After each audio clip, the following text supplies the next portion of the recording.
Hello guys, welcome back to my channel Unique Code Solution. My name is Vimal Dudad and today I will create 19th video on Laravel series. तो चलिए guys शुरू करते हैं। तो guys last video में हमने देखा था कि यूजर क्रिएट किस तरह से कर सकते हैं, एडमिन क्रिएट किस तरह से कर सकते हैं यूजिंग मॉडल, एलोकेंट मॉडल। ठीक है, तो आज हम देखेंगे कि यूजर जो हमने क्रिएट किया हुआ है उसकी लिस्टिंग किस तरह से कर सकते हैं। जैसे कि हमारे पास 10 यूजर है तो हम उसका डेटा किस तरह से एक्सेस कर सकते हैं, उसको देख कैसे सकते हैं। ठीक है, तो चलिए शुरू करते हैं। तो अगर हमें कुछ कोई भी राउट बनाना हो तो हम किस तरह से बनाएंगे, या तो इस तरह की मेथड का यूज करेंगे जैसे कि राउट गेट लिस्ट। अब अब जबकि हमने रिसोर्स कंट्रोलर का यूज किया है तो हमें कोई भी राउट बनाने की जरूरत नहीं है, वो जो है वो ऑटोमेटिकली लिस्टिंग का राउट ले लेगा। तो इसमें लिस्टिंग का राउट कौन सा रहता है, तो हम एडमिन कंट्रोलर ओपन करते हैं। ये जो इंडेक्स राउट है वो राउट लिस्टिंग का रहता है। अगर हमें डेटा को देखना है, एडमिन्स देखने हैं या फिर यूजर्स देखने हैं या फिर फोटोज देखने हैं या फिर सब्सक्राइबर्स देखने हैं, तो वो किस तरह कहाँ से शो होगा, इंडेक्स नाम के फंक्शन से। रिसोर्स कंट्रोलर में इंडेक्स नाम का फंक्शन है वो लिस्टिंग का फंक्शन है। क्रिएट का जो फंक्शन है वो क्रिएट का पेज शो करने का फंक्शन है। स्टोर का जो फंक्शन है वो डेटा स्टोर करने का फंक्शन है। जैसे कि ये हमने डेटा स्टोर किया ना, वो डेटा स्टोर क्रिएट के फंक्शन में नहीं होता है, स्टोर के फंक्शन में होता है। पर हमने क्रिएट का फंक्शन क्यों यूज किया था, क्योंकि डॉक्यूमेंटेशन में हमने देखा था कि ए राउट कॉल करने के लिए गेट की मेथड रहेगी, ए राउट के लिए पोस्ट की मेथड रहेगी। अब जबकि हम ब्राउजर का इस्तेमाल करते हैं तो हम पोस्ट मेथड कॉल नहीं कर सकते। इसकी वजह से हमने यहाँ का जो कोड है वो यहाँ पे नहीं किया और यहाँ पे किया है। ठीक है गाइस, चलिए देखते हैं कि मैं मुझे तो मालूम था कि इंडेक्स का फंक्शन ही कॉल होगा यूजर लिस्टिंग के लिए, पर आपको कैसे मालूम रहेगा। तो कोई बात नहीं गाइज, अगर आपको याद नहीं रहता है तो आप डॉक्यूमेंटेशन में जाके देख सकते हो। चलिए देखते हैं। अब मैं इसको क्लोज कर देता हूँ। यहाँ पे लिखेंगे लारावेल डॉक्यूमेंटेशन। ठीक है गाइज, 2 दिन पहले लारावेल का 11th वर्जन लॉन्च हुआ है, पर अब हमने कौन सा यूज़ किया था, लारावेल 10। तो हम यहाँ पे जाएंगे, यहाँ पे जो भी वर्जन है उसका सबका डॉक्यूमेंटेशन यहाँ पे दिया हुआ है। ठीक है, अगर हम 11 पे जाएंगे तो 11 तो डिफ़ॉल्ट रहेगा, 6 पे जाएंगे तो 6 आ जाएगा, 7 पे जाएंगे तो 7 आ जाएगा। जो भी वर्जन हमें यूज़ करना हो उसके वर्जन पे हमें क्लिक करना है। अब जबकि हमने लारावेल 10 यूज़ किया हुआ था, जब हमने लारावेल 10 यूज़ किया था तब 11 आया नहीं था, तो इसकी वजह से हम कौन सा यूज़ करेंगे, लारावेल 10। चलिए लारावेल 10 का डॉक्यूमेंटेशन आ चुका है। अब हम यहाँ पे जाएंगे डॉक्यूमेंटेशन में, पर अब डॉक्यूमेंटेशन में जाने की ज़रूरत नहीं है, हमें फिक्स मालूम ही है कि हमें क्या सर्च करना है, तो यहाँ पे सर्च कर सकते हैं। मैं यहाँ पे सर्च करूँगा रिसोर्स कंट्रोलर। अगर रिसोर्स कंट्रोलर नहीं सर्च करना है तो सिर्फ आप कंट्रोलर ऐसे सर्च कर सकते हो, कंट्रोलर। मैं इंटर हिट करता हूँ यहाँ पे, तो ये आ गए गाइज हमारे कंट्रोलर। ये जो है क्या है, रिसोर्स कंट्रोलर। हमने कौन सा यूज़ किया है, रिसोर्स। तो यहाँ पे क्लिक करूँगा। अब थोड़ा स्क्रॉल करोगे तो यहाँ पे हम देख सकते हैं कि फोटोज चाहिए तो गेट मेथड कॉल होगी, फोटोज क्रिएट चाहिए तो भी गेट मेथड क्रिएट होगी। फोटोज के लिए अगर पोस्ट मेथड मिली तो स्टोर का फंक्शन कॉल होगा। यहाँ पे लिस्टिंग के लिए इंडेक्स का फंक्शन कॉल होगा। ठीक है, तो चलिए देखते हैं।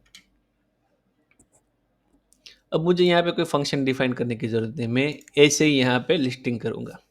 ठीक है, अब हम यूजर्स के कंट्रोल में चले जाते थे। यूजर्स के कंट्रोल में किस तरह से लिस्टिंग करते थे, इस तरह से।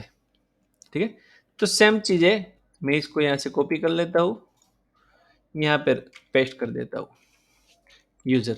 अब जबकि हमारा एडमिन्स है तो हम यहाँ पे क्या करेंगे, एडमिन्स लिखेंगे। अब जब यहाँ पे डीबी कॉलन टेबल यूजर्स इस तरह से लिखते थे, पर अब हमें इस तरह से लिखने की ज़रूरत नहीं है। ठीक है, इस तरह से हमें लिखने की ज़रूरत नहीं है। हमें कैसे लिखना रहेगा, एडमिन का मॉडल कॉलन कॉलन गेट। बस गाइस, इतना लिख लिया तो समझ लो हमें डेटा मिल गया है। तो चलिए गाइस देख लेता हूँ कि हमें डेटा मिल रहा है या नहीं मिल रहा है। यहाँ पे मैं कर लेता हूँ dd, कर लेता हूँ dd डॉलर एडमिन्स। सेव कर लिया।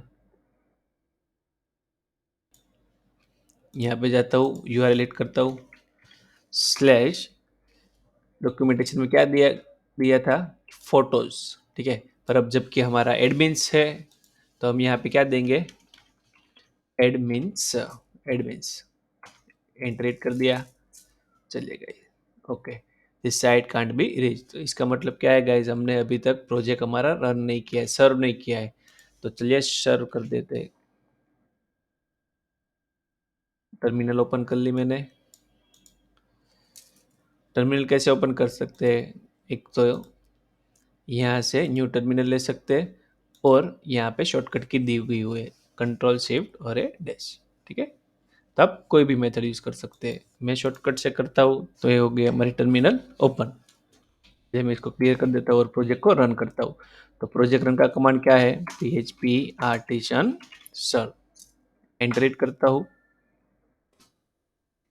ये हो गया हमारा प्रोजेक्ट रन। अभी मैं वहाँ पे जाके वापस से यूआरएल को हिट करता हूँ। चलिए यूआरएल को मैं हिट करता हूँ, एडमिन्स पेज नॉट फाउंड। यहाँ पे देखते हैं क्या लिखा है हमने।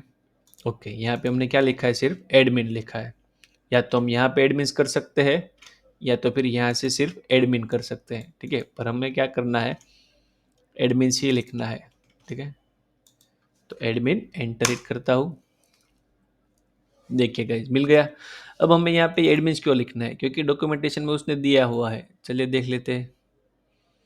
तो इसने रिसोर्स यूज किया, इसने यहाँ पे फोटो यूज नहीं किया। क्या यूज किया है, फोटोज, प्लूरल फॉर्म यूज किया है। तो हमें भी क्या करना रहेगा, फोटोज मतलब हमें एडमिन्स करना रहेगा। यूजर्स हो तो हमें यूजर्स करना रहेगा।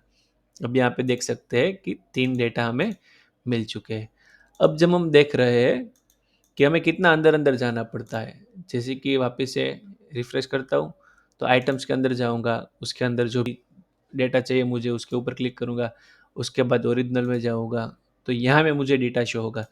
अगर हम डिबग कर रहे हैं, ठीक है, तो इतना अंदर जाने की ज़रूरत नहीं है, हम उसको टू एरे कर सकते हैं। इसको क्लोज कर देता हूँ, एडमिन में जाके यहाँ से एडमिन एरो करके to array,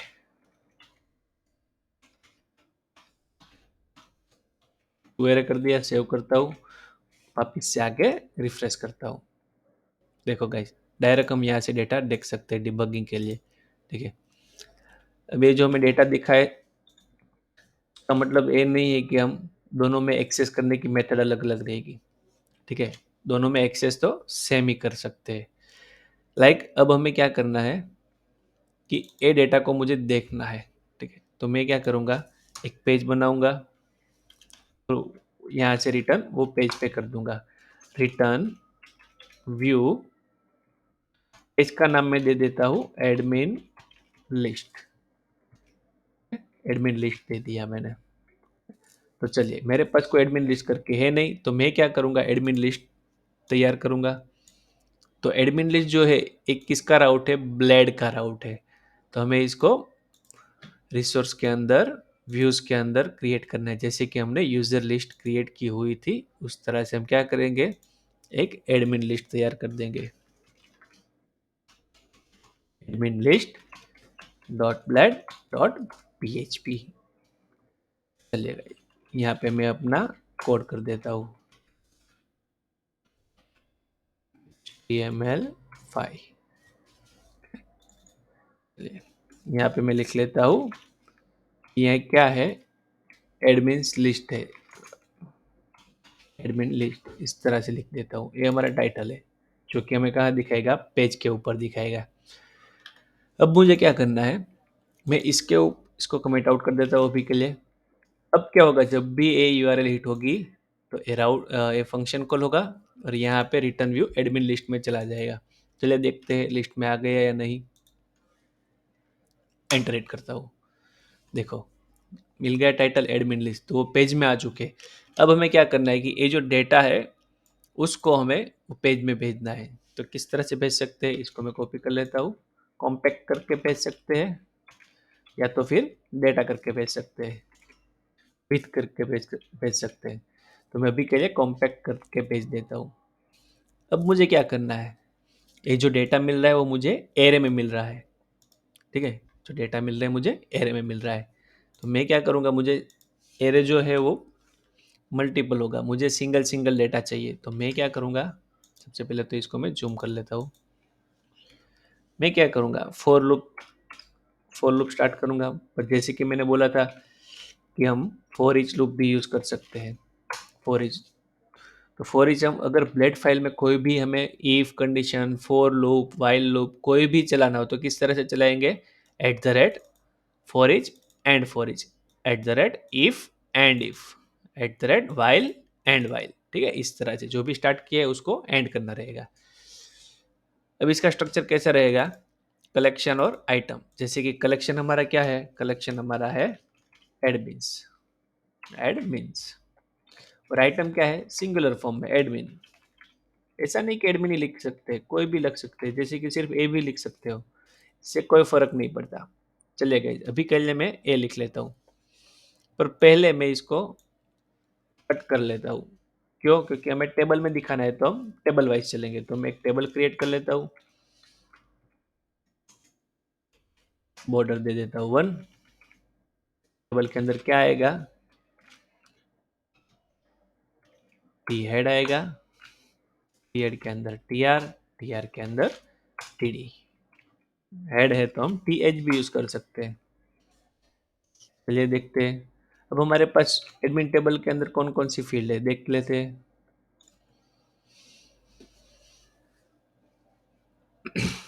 sorry guys, first name, last name, email, gender is active. तो यहाँ पे फर्स्ट नेम, लास्ट नेम,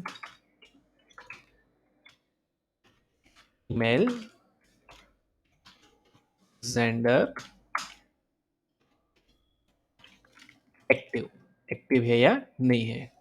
ठीक है, इस तरह से हम देख लेते हैं। ये हो गया टी हेड। अब हमें क्या करना रहेगा, टी बॉडी। टी बॉडी के अंदर क्या आएगा, T R T D, T R T D. पर टी आर टी डी है, पर ये डेटा कहाँ से हमें लेना है, डेटाबेस के अंदर से। ठीक है, और डेटाबेस का डेटा कहाँ आ रहा है, यहाँ पे। अब जबकि हमने एडमिन्स करके यहाँ पे भेज दिया है कि भाई एडमिन लिस्ट में, एडमिन लिस्ट का पेज मुझे शो करना है, वो पेज के अंदर मैंने ये डेटा भेज दी है कॉम्पैक्ट करके। ठीक है, तो वो डेटा मुझे ऑलरेडी यहाँ पर मिलेगा। तो अब जो मैंने कट की थी फॉर ईच लूप, वो मैं यहाँ से पेस्ट कर दूंगा। ठीक है, और ये टी आर टी डी को इसके अंदर ले लूंगा। तो अब हमारा जो एडमिन्स का डेटा है वो कलेक्शन था, हमारा एरे फॉर्मेट में था। तो अब हमें क्या करना है, उसको आइटम्स की तरह लेना है कि सिंगल सिंगल डेटा यहाँ से लेना है। तो ये इस तरह से वर्क करता है। तो जैसे कि $A of first name, first name, $A of last name, उसके बाद क्या है, ईमेल के बाद इज एक्टिव। ठीक है, first name, last name, email, और एक चीज रह गई, जेंडर। ठीक है, यहाँ पे जेंडर लिया हुआ था, एक्टिव लिया हुआ था। तो ये जो है वो हमारी डेटाबेस की फील्ड का नेम है। ठीक है, चलिए देखते हैं, वापस से रिफ्रेश कर लेता हूँ यहाँ पे आके। ये मैंने एंटर कर दिया, देख सकते हो गाइस। तो इस तरह से हम डेटा यहाँ पे दिखा सकते हैं। अब डेटा लिस्टिंग में और भी मेथड आती है। ठीक है, जैसे कि यूजर्स के कंट्रोलर में हमने क्या देखा था कि गेट करके डेटा गेट कर सकते हैं। ठीक है, क्यों, क्योंकि हम क्वेरी का यूज़ करते थे, अब हम मॉडल का यूज़ करते हैं।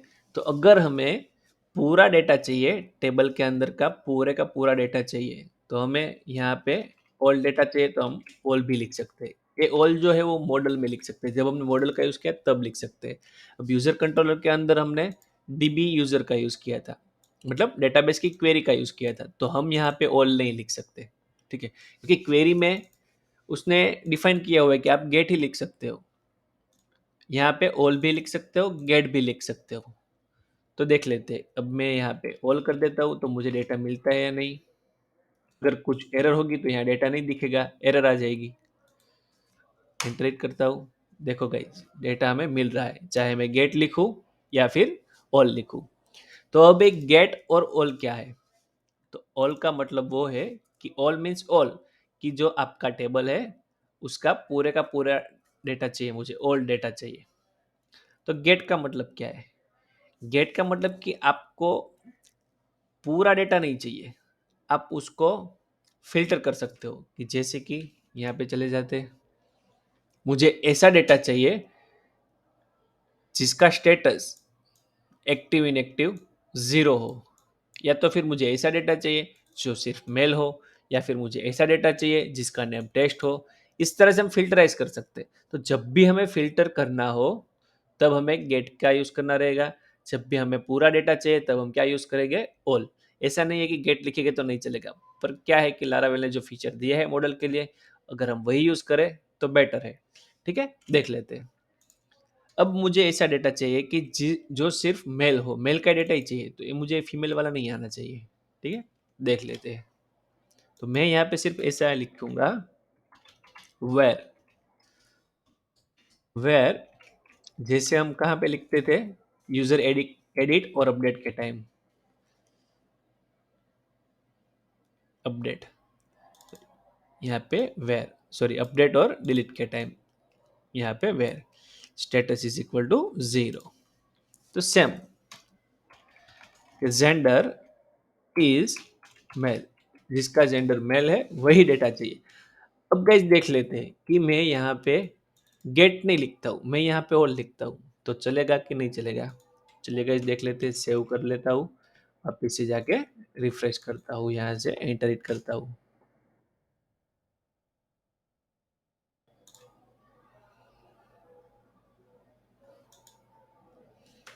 लोड। तो गाइस देख सकते हैं यहाँ पर call to undefined method builder colon colon all, कि भाई आप ऑल मेथड का यूज नहीं कर सकते। ऑल का मीन्स क्या है? ऑल मतलब ऑल, ऑल मतलब ऑल, सारे के सारे डेटा चाहिए तो ही आप ऑल का यूज करो, वरना आप गेट का यूज कर सकते हो। ठीक है, तो ये हमें एरर मिल गई है। अब इससे आएंगे यहाँ पे, एलारावेल का ये फीचर भी बढ़िया है, जैसे कि जो भी एरर है वो हमें दिखा देगा कि कौन सी नंबर पे लाइन में है और कहाँ पे है। ठीक है, जो यहाँ पे रेड कलर का बैकग्राउंड आ गया है इस लाइन पे, तो हमें मालूम पड़ जाएगा कि हमें यहाँ पे कुछ जो भी चेंज करना है वो यहाँ चेंज करना है। ठीक है, चलिए गाइस चेंज कर लेते हैं। अब हमें यहाँ पे क्या लिखना रहेगा? गेट। गेट, ठीक है, तो गेट लिख लेता हूँ, सेव कर लेता हूँ, वापिस से जाके यूआरएल एडिट करता हूँ, एंटर। देखो गाइस मिल गया डेटा। सिर्फ कैसा डेटा मिला? मेल वाला डेटा मिला। अगर मुझे सिर्फ फीमेल चाहिए तो मैं यहाँ से सिर्फ फीमेल लिख दूंगा, सेव करूंगा, वापस जाके रिफ्रेश करता हूँ, तो सिर्फ फीमेल का डेटा मिला। ठीक है, इस तरह से हम डेटा को फिल्टर कर सकते हैं। तो जब भी हम फिल्टर डेटा करना चाहिए तब गेट का यूज होगा। जब हमें पूरा डेटा चाहिए तो क्या यूज होगा? ऑल। ठीक है, सारा डेटा चाहिए तो हमें सिर्फ ऑल लिखना है। चलिए सेव कर लेता हूँ, आप इससे आके रिफ्रेश कर, देखो गाइस मिल गया डेटा सारा। ठीक है गाइस, तो इस तरह से फ्लोकंट मॉडल की मदद से हम डेटा को गेट कर सकते हैं और यहाँ पे शो कर सकते हैं। शो करना तो सेम ही रहेगा। अब जब हमने यहाँ पे देखा था $A लिखा तो भी चलेगा, एडमिन लिखूंगा तो भी चलेगा। सेव कर लेता हूँ, वापिस से आके रिफ्रेश कर लेता हूँ। ठीक है गाइस, देख सकते हो डेटा सेम टू सेम ही है। तो इस तरह से हम डेटा के साथ कुछ भी करना चाहे वो यहाँ से कर सकते हैं। इस तरह से फिल्टर करना चाहे तो फिल्टर कर सकते हैं, ओल्ड डेटा चाहिए तो ओल्ड डेटा ले सकते हैं, इसमें सर्चिंग भी कर सकते हैं, वो हम बाद में देखेंगे। ठीक है गाइज, तो आज के लिए इतना ही। तो अगर आपको मेरा वीडियो पसंद आया तो प्लीज़ गाइज लाइक कीजिए, और अगर आपने अभी तक मेरे चैनल को सब्सक्राइब नहीं किया है तो प्लीज़ गाइज सब्सक्राइब कीजिए, ताकि मैं ऐसे ही ऑसम वीडियो लेकर आ सकूँ। तो चलिए गाइज, तब तक के लिए bye bye. Thank you for watching.